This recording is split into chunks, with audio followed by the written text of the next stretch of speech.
ए जी का हो? अरे बाप रे, इतना गर्मी लगत बा पूरा शरीरिये पक गइल बा।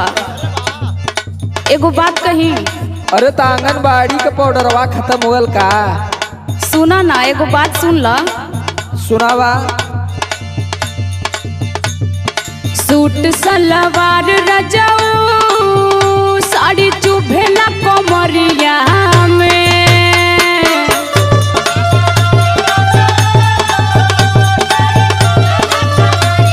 सुना तानी ना? हाँ सुनत है।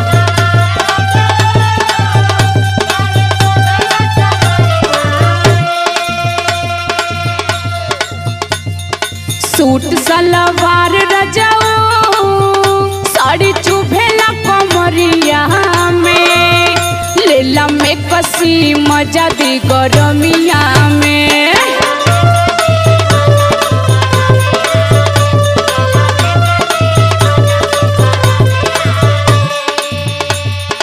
अब तक खर्चा बढ़ेगी। अब का करी, हम तो परेशान बाड़े ना। तोरो नया नया जौन डिमांड है ना, ये हमके पूरा रिमांड पे ले ले। मैं कसी पहिरी दिल में मोरे आगिया लगाई भूखा।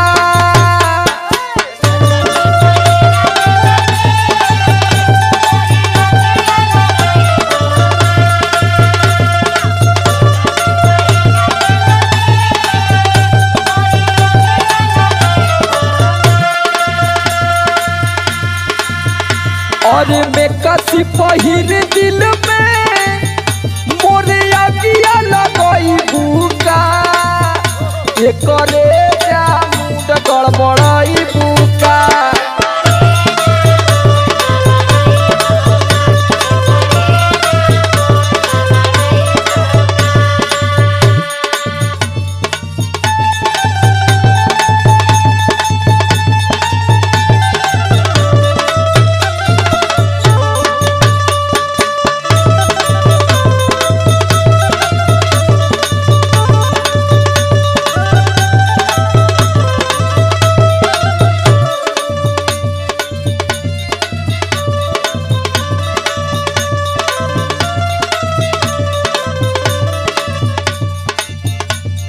देखा, हम परेशान बानी तबे न कहता नहीं। झूठो को थोड़ो खर्चा करवाई तोहार।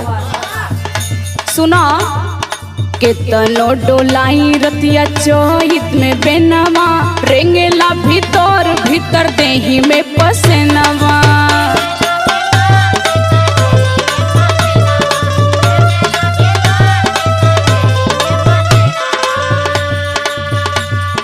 केतनो डोलाई रतिया चोहित में बेनवा। रेंगेला भीतर भीतर देही में पसेनवा। मन करे फेंक दी बलाम साड़ी देही से मरमिया में।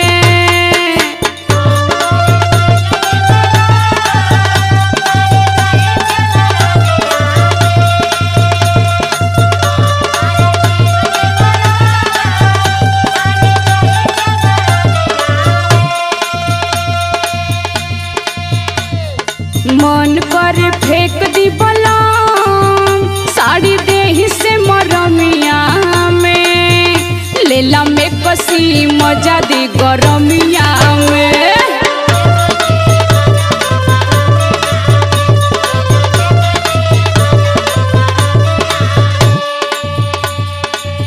अरे सुनीला के मैक्सी बड़ा महंगा मिलल रे पगली। अरे ज्यादा महंगा ना होला हो।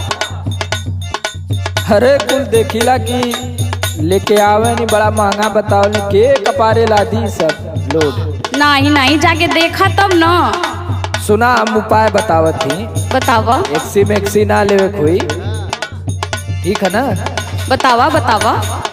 काहे ना फूकी धन तोहा के गरमिया। कबहू कुलार में ना डाले लुपनिया। आय ये उपाय रहलो।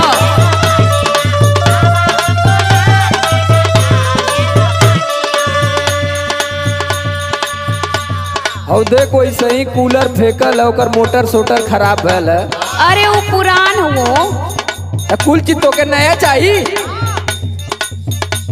सुन जितना कहती उतना सुन। सुनावा। काहे ना फूकी धन तोह के गरमिया, कबहू कुलार में न डाले लुपनिया। समर आलोक के गोरी अब तू ही पढ़ाई बुका।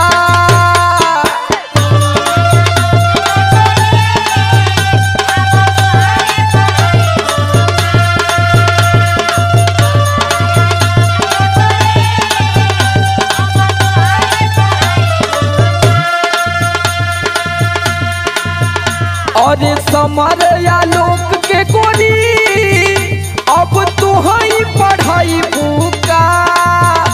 एकरे जाहो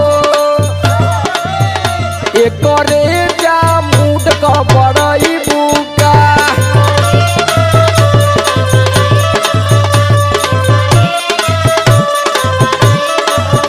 लेला में कसी मजा दी गरम